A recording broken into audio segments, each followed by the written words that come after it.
Ini Ihsan, seorang anak yang ceria, nakal, namun imajinatif. Ihsan lebih senang bermain dengan hewan atau melakukan kegiatan lainnya selain belajar. Terbukti dari nilainya di kelas, Ihsan selalu mendapat yang paling rendah. Belum lagi ini tahun keduanya di kelas yang sama. Berbeda dengan sang kakak Johan. Johan merupakan siswa unggulan, meraih nilai terbaik di semua mata pelajaran dan juga tengah berkompetisi di kejuaraan tenis nasional. Bisa kalian bayangin kan, gimana rasanya punya kakak super pinter sedangkan kalian ya cuma adik biasa yang kebetulan dikasih nafas hidup. Tapi tidak seperti yang kita bayangkan. Johan sangat menyayangi adiknya. Sebaliknya pun begitu dengan Ihsan. Biarpun Johan pintar dan unggul di banyak bidang, tapi Johan selalu terkagum dengan kreativitas adiknya dalam melukis. Bahkan Johan mendukung bakatnya Ihsan dengan cara membiarkan Ihsan melukis dinding kamar mereka. Dan Ihsan pun selalu datang ke pertandingan tenis kakaknya. Sebagai anak nakal dan susah diatur, Ihsan lebih menyukai kegiatan di luar. Dan juga bermain dengan binatang di sekitar rumahnya. Mulai dari ikan cebong sampai dengan anjing. Ihsan tidak terlalu suka bermain dengan anak di sekitar rumahnya. Karena dia sering dibully. Tapi Ihsan bukan anak cengeng. Jadi, Ihsan selalu melawan ketika dirinya dibully.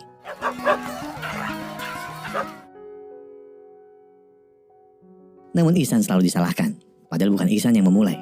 Seperti hari ini, ada seorang ibu-ibu mengeluh perilaku Ihsan ke anaknya. Padahal anaknya yang memulai duluan bahkan sempat melukai kepala Ihsan.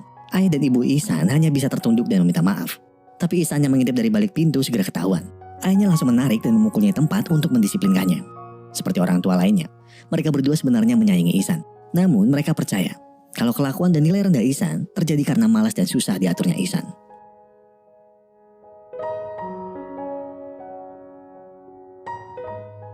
Esoknya saat di sekolah, Ihsan tiba-tiba diminta guru bahasa Inggrisnya untuk membaca satu baris kalimat. Ihsan dengan gugup menatap buku pelajarannya. Ihsan seperti kesusahan membaca baris kalimat itu. Untuk info, Ihsan sekarang berstatus kelas 3 SD yang tidak naik kelas. Jadi ini tahun keduanya di kelas 3. Ihsan yang masih bingung pun berucap kalau dia melihat huruf yang menarik. Sang guru pun kesal dan memarahinya sembari memaksanya untuk terus membaca. Karena terus mendapat tekanan, akhirnya Ihsan Read the sentence loud and proper.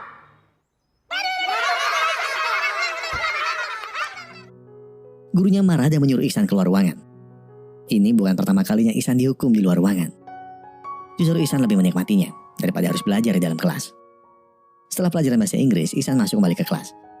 Tapi sesampainya dalam kelas, Ihsan ditanya oleh temannya, apakah Ihsan sudah mengerjakan PR matematika dan menyerahkan hasil ulangannya untuk ditandatangani orang tua. Jelas Ihsan belum melakukan dua-duanya. Setelah diejek oleh teman sekelasnya, Ihsan pun memutuskan untuk bolos sekolah. Dan itu adalah kali pertama Ihsan bolos. Di luar justru Ihsan merasa lebih senang. Dia melihat banyak orang beraktivitas, jalan yang padat, melihat laut dan juga makan es gula. Dia tercengang dengan luasnya lingkungan dia tinggal. Dan sampai akhirnya Ihsan kembali lagi ke bus tanpa siapapun yang sadar kalau Ihsan bolos hari itu. Di rumah, kita bisa melihat seberapa imajinatif Ihsan dalam melukis. Tidak bakal ada yang percaya kalau gradasi warna seperti ini dibuat oleh anak umur 9 tahun. Melihat itu, sang kakak pun selalu terkagum. Tapi tidak dengan orang tua Ihsan. Sang ibu merasa Ihsan tidak bisa serius dalam belajar. Melihat dari caranya menulis dan mengeja, sang ibu selalu marah Ihsan kalau Ihsan anak yang pemalas. Dan tidak lupa Ihsan selalu dibandingkan dengan sang kakak. Malamnya saat akan tidur, Ihsan akhirnya bercerita kalau dirinya bolos hari itu. Kakaknya mendengar itu jelas marah dan berkata kalau dirinya akan melapor pada sang ibu. Tapi Ihsan memohon jangan. Ihsan pun menceritakan alasannya kenapa dia membolos. Mendengar alasan sang adik, Johan pun luluh. Dan akhirnya membuat surat keterangan palsu agar Ihsan tidak dimarahi. Esoknya, surat sakit tersebut Ihsan serahkan ke gurunya. Untuk menambah keaslian suratnya, Ihsan pun berpura-pura batuk. Gurunya pun langsung percaya. Dengan wajah ceria, Ihsan kembali ke bangkunya. Tapi sial, hari itu ada ulangan matematika dadakan. Melihat barisan soal di kertas ulangan, Ihsan justru tenggelam dalam imajinasinya dari soal 3 kali 9. Di kepalanya, dia membayangkan planet ketiga Bumi dan planet ke-9 Pluto bergelut satu sama lain, yang diakhiri dengan kemenangan planet Bumi. Jadi, jawaban dari soal 3 kali 9 adalah 3. Itulah jawaban pertama dan juga terakhir Ihsan. Karena setelah itu, waktu sudah habis dan Ihsan hanya mengerjakan satu soal saja. Teman Ihsan bertanya, apa Ihsan kesusahan menjawab soal-soal tersebut? Tapi dengan pede Ihsan berkata, Pendas. besoknya, ayah Ihsan baru saja kembali dari perjalanan bisnisnya. Ihsan sangat senang mendengar ayahnya pulang dan segera memeluknya. Sang ayah pun langsung menyuruh sarapan terlebih dahulu. Di tengah renggakan Ihsan yang meminta jalan-jalan, sang ayah tanpa sengaja menemukan surat sakit palsu waktu Ihsan membolos. Sang ayah pun langsung marah dan membentak Ihsan habis-habisan. Di sekolah, akhirnya kedua orang tua Ihsan pun tahu semua kelakuan Ihsan. Mulai dari seringnya dia dihukum di luar kelas, tidak pernah fokus merhatikan pelajaran, dan selalu membangkang ketika di dalam kelas. Sambil menahan emosi, orang tuanya mendengar semua keluhan para guru. Tapi semua masalah makin bertambah ketika orang tuanya juga tahu kalau Ihsan tidak menyerahkan hasil ulangannya untuk ditandatangani orang tua. Yang mana semua hasilnya adalah 0. Sang kepala sekolah juga menambahkan, kalau ini sudah tahun kedua Ihsan mengulang di kelas yang sama. Ihsan juga tidak ada perubahan dan terus mengulang kesalahan yang sama berulang-ulang. Ihsan tetap tidak bisa mengeja dengan baik. Tulisannya juga tidak berubah sama sekali. Dari situlah sang kepala sekolah menyarankan untuk memindahkan Ihsan ke sekolah yang lebih khusus. Di mobil sang ayah merasa marah dengan omongan para guru di sekolah Ihsan. Tidak hanya mengeluarkan Ihsan dari sekolah, tapi para guru seolah mengejek Ihsan adalah anak yang spesial dan butuh penanganan khusus. Sang ayah marah karena percaya anaknya tidak cacat, tapi hanya malas. Dengan hati yang geram sang ayah bilang, kalau Ihsan akan pindah sekolah ke sekolah asrama. Ihsan yang mendengar itu memohon agar tidak pindah ke asrama. Dia berjanji akan belajar lebih giat dan tidak akan nakal. Tapi keputusan sang ayah sudah bulat. Ihsan butuh kedisiplinan dan kemandirian untuk berubah. Dan asrama adalah satu-satunya jalan agar Ihsan berubah. Akhirnya Ihsan pun dibawa ke sekolah asrama. Ihsan dipindahkan ke New Era High School, sebuah sekolah asrama laki-laki yang terletak di sebuah pedesaan indah. Mulai sekarang, Ihsan akan berbagi tempat tidur dengan anak-anak lainnya. Dan hanya diizinkan bertemu keluarganya sebulan sekali. Tentu saja itu adalah mimpi buruk bagi seorang anak umur 9 tahun yang belum pernah jauh dari orang tuanya. Ditambah lagi, pengawas asrama bilang kalau Ihsan wajib mengikuti peraturan di sini. Dan ini bukan pertama kalinya dia berhadapan dengan anak yang susah diatur. Jadi dia menegaskan kalau Ihsan tidak akan bisa mengacau lagi. Selepas mengantar Ihsan, ayah, ibu dan juga Yohan mulai naik ke mobil. Sang ayah bersikap tak acuh. Sedangkan Yohan hanya bisa tertunduk lesu. Namun sang ibu mulai menangis. Seiring mobil mereka berjalan menjauh dari Ihsan. Ihsan kecil hanya bisa menangis dan berjalan lesu menuju kamar asrama. Di tengah hiruk-pikuk keadaan asrama, Ihsan terdiam, meratapi nasibnya akan bagaimana di asrama ini. Sesampainya di rumah, sang ibu menangis ketika melihat flipbook milik Ihsan yang memperlihatkan dirinya berjalan menjauh dan terus menghilang. अंधेरे से डरता हूँ, तेरी परवाह करता हूँ, सब है पता.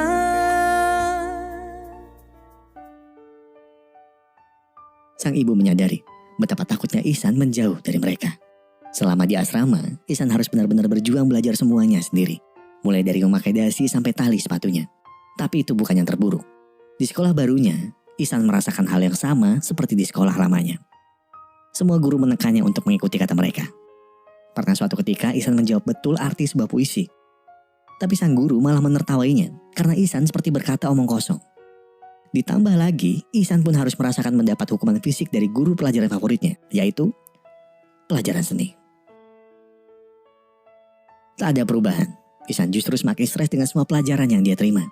Sampai pada puncaknya, Ihsan mulai berhalusinasi soal angka dan huruf. Dan Ihsan sering merobek-robek bukunya, setelah itu dia buang. Akhirnya, Ihsan pun berhenti untuk berusaha menjadi lebih baik di sekolah. Dia menjadi depresi dan membenci dirinya sendiri. Orang tua dan kakak Ihsan datang setelah sebulan. Tapi yang ada, Ihsan malah mengunci dirinya di kamar. Setelah dibujuk sang kakak, Ihsan pun membuka pintu dan mulai berlari dan berlari. Orang tua dan kakak Ihsan mencoba mengejarnya. Tapi Ihsan hanya berlari dan memutari lapangan. Seperti orang tanpa tujuan, namun penuh kesedihan. Ihsan pun mulai tenang. Sembari sang kakak terus menemaninya. Tiba-tiba, Yohan memberinya hadiah berupa satu set alat lukis. Ihsan menerimanya, tapi setelah itu menaruhnya di samping. Di sini kita mulai menyadari, Ihsan sendiri pun mulai menyerah dengan melukis. Saat dirinya tidur bersama dengan keluarganya lagi, Ihsan seperti merasa hampa. Seperti tidak ada bedanya, seperti ada yang hilang. Bahkan saat orang tuanya kembali pulang, Ihsan tak lagi menangis. Dia hanya diam, tanpa mengucapkan apapun. Pada suatu hari, terlihat Ihsan sedang berdiri di atas batas gedung sekolah. Dia melihat ke bawah. Ihsan berpikir, seperti apa rasanya melompat dari ketinggian seperti itu. Namun lamunan Ihsan buyar ketika teman sebangkunya Rajan memanggilnya sampai terjatuh. Ihsan segera berbalik dan menolong. Setelahnya Rajan memarahi Ihsan. Kenapa Ihsan berdiri seperti itu di atas gedung? Setelahnya Rajan bilang, mereka harus segera masuk kelas karena ada guru seni baru. Ihsan tidak peduli. Toh mau guru bagaimanapun, dia akan tetap jelek di mata mereka.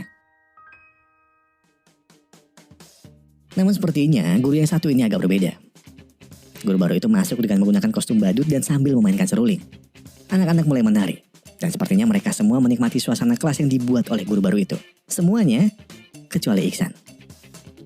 Guru baru itu bernama Nikum. Dia adalah guru pengganti guru kesenian yang pernah memukul Ihsan. Hari itu setelah perkenalan, Pak Nikum memberikan tugas menggambar pada mereka semua. Pak Nikum membebaskan mereka untuk menggambar apapun, membiarkan imajinasi kreatif tertuang di atas kertas. Semua pun semangat menggambar hal yang mereka sukai.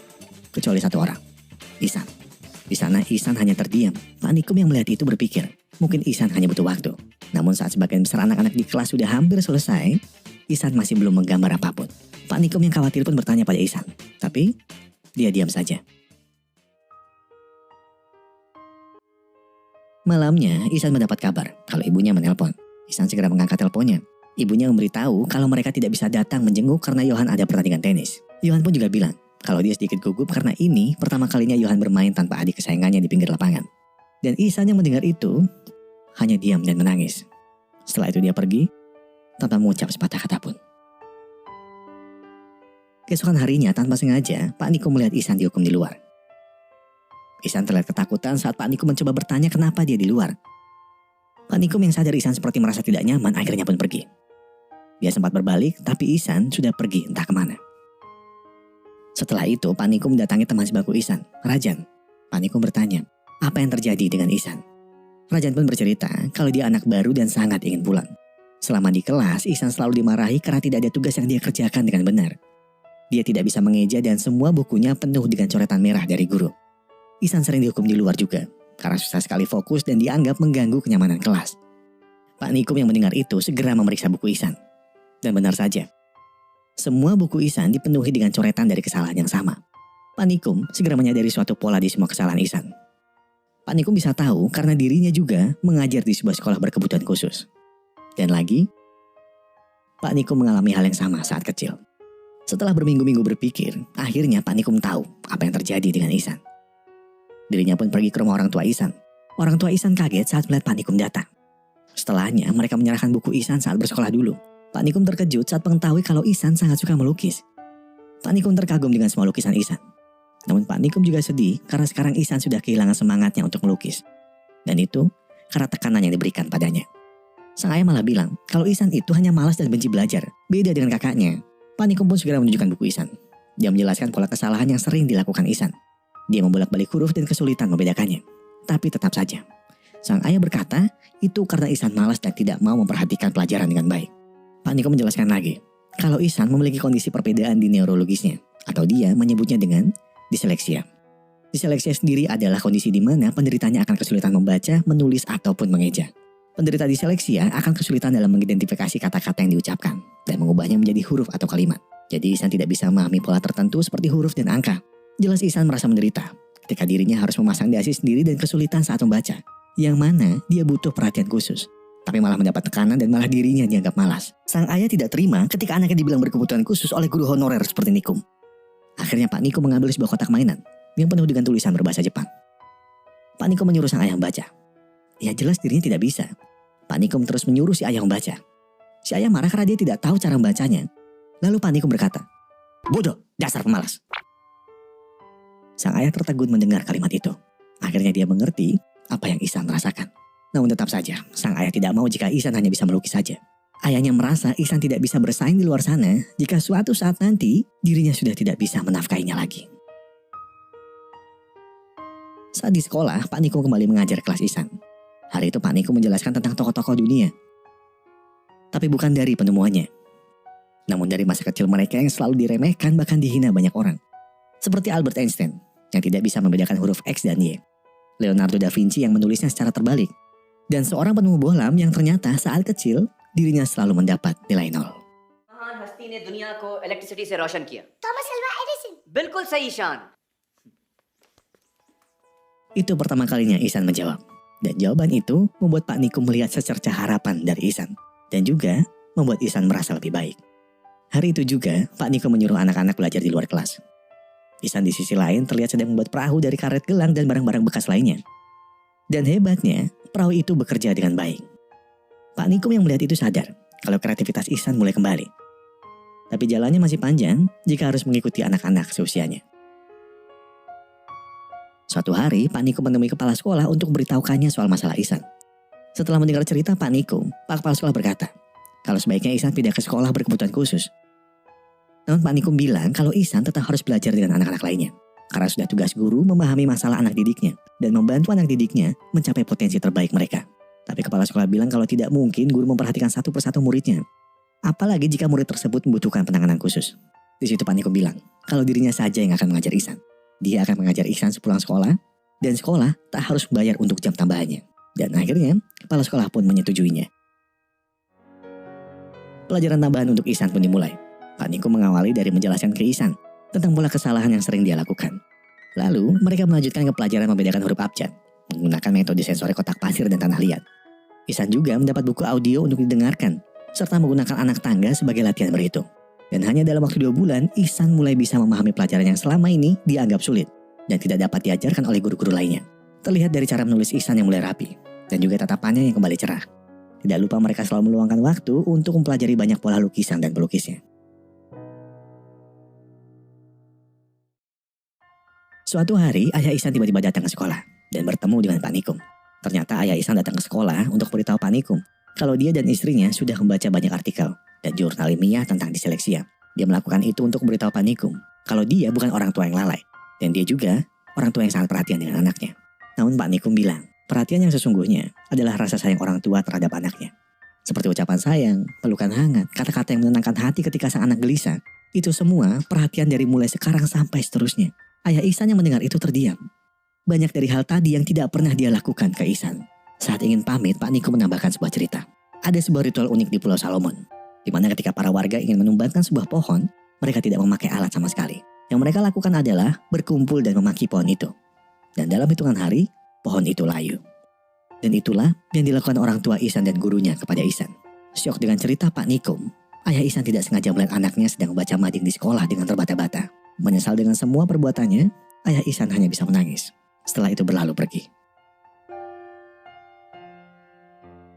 Beberapa hari kemudian, Pak Nikum menyelenggarakan lomba melukis untuk siswa dan semua guru. Di tengah kerumunan para siswa dan guru, Pak Nikum mencari Ihsan yang belum juga datang.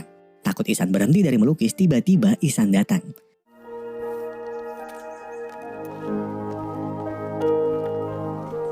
कहाँ थे तुम? हाँ? आओ, चलो बैठो. Dengan wajah penuh gembira, Pak Nikum memberi Ihsan kertas gambar. Dan setelah itu, mereka semua pun melukis. Dan akhirnya lukisan Ihsan selesai.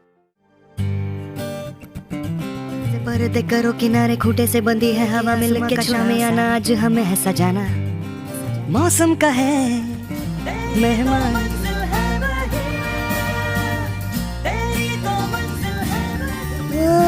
क्यों इस कदर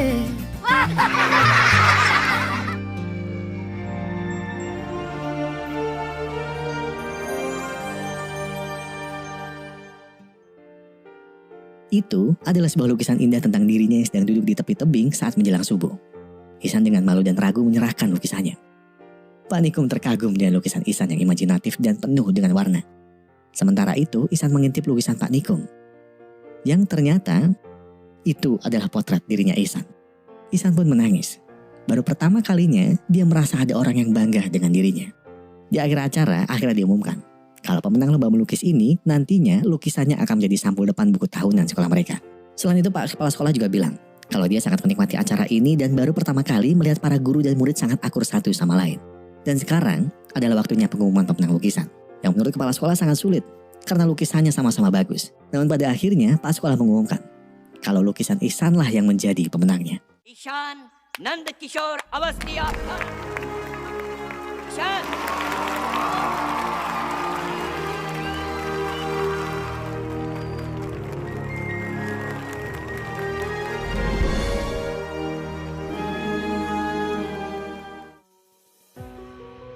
Para siswa bersorak-sorai. Untuk pertama kalinya dalam hidupnya, Ihsan merasa diakui bakatnya. Dan sekali lagi, Ihsan tak bisa menahan tangis dan berlari ke arah guru yang telah menolongnya sampai ke titik ini. Di akhir film diperlihatkan kalau orang tua Ihsan datang ke sekolah untuk pertemuan akhir tahun ajaran orang tua guru. Pak Kepala Sekolah dengan bangga memperlihatkan lukisan Ihsan yang dibuat Pak Nikum dan juga lukisan Ihsan yang menjadi sampul depan buku tahunan sekolah mereka. Orang tua Ihsan terkejut dan Kepala Sekolah bercerita kalau ini semua karena Pak Nikum. Saat orang tua Ihsan bertemu dengan guru Ihsan lainnya, mereka berkata kalau perkembangan Ihsan sangat pesat. Bahkan mereka tidak menyangka Ihsan secerdas itu. Dan saat bertanya bagaimana Ihsan bisa begitu, mereka bertiga menjawab, kalau itu lagi-lagi karena panikum. Di luar sekolah, orang tua Ihsan melihat anaknya bermain dengan riang. Ayah Ihsan tak kuat menahan tangis dan kemudian meminta maaf serta berterima kasih kepada Pak Nikum. Jika saja Pak Nikum tidak mengajar Ihsan dan Pak Nikum sakit hati karena dihina guru honorer oleh dirinya, mungkin saja mereka tidak akan pernah melihat senyum anak kesayangan mereka. Dan film pun ditutup dengan Ihsan yang berlari menuju Pak Nikum untuk terakhir kalinya sebelum dirinya pergi berlibur.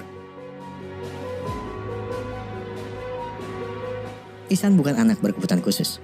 Ihsan hanya perlu orang yang mengerti dirinya. Di sini peran orang tua sangat dibutuhkan. Namun yang terjadi adalah tuntutan. Biarpun orang tua berkata kalau mereka melakukan itu untuk menyiapkan anak mereka nanti, tapi bukankah lebih baik menyiapkan mereka untuk sekarang? Bukankah lebih baik memberikan mereka perhatian dan kasih sayang yang selayaknya mereka dapatkan? Dan bukannya lebih baik lagi jika mereka mendapatkan kesempatan yang lebih baik dari kita dulu? Jadi jangan paksa anakmu untuk menjadi seperti dirimu. Karena mereka tidak terlahir di zamanmu. Setiap orang tua pastinya ingin agar kehidupan anak-anak mereka lebih baik. Mereka sangat menginginkan anak-anaknya untuk tumbuh menjadi pribadi yang positif dan bahagia saat beranjak dewasa. Namun mencintai anak tidaklah cukup. Yang terpenting adalah anak-anak menyadari bahwa mereka merasa dicintai orang tuanya. Anak terlahir ke dunia dengan kebutuhan untuk disayangi tanpa kekerasan. Dan sudah, saya Gogo dan segenap tim Pusrek Epic Glory mengucapkan terima kasih sudah menonton video ini sampai habis. Dan terima kasih juga buat yang sudah subscribe, terima kasih juga buat yang sudah like, dan terima kasih buat yang sudah mengklik tombol thanks ya. Dan ingat, kalau lagi capek pikir, kalau lagi ada beban hidup dan itu berat banget, gak ada salahnya aku ambil waktu buat diri kalian. Terus kalian bersimpu, kalian curhat dengan yang punya langit. Habis itu ambil waktu buat diri kalian, tangga kopinya, ambil koreknya, dan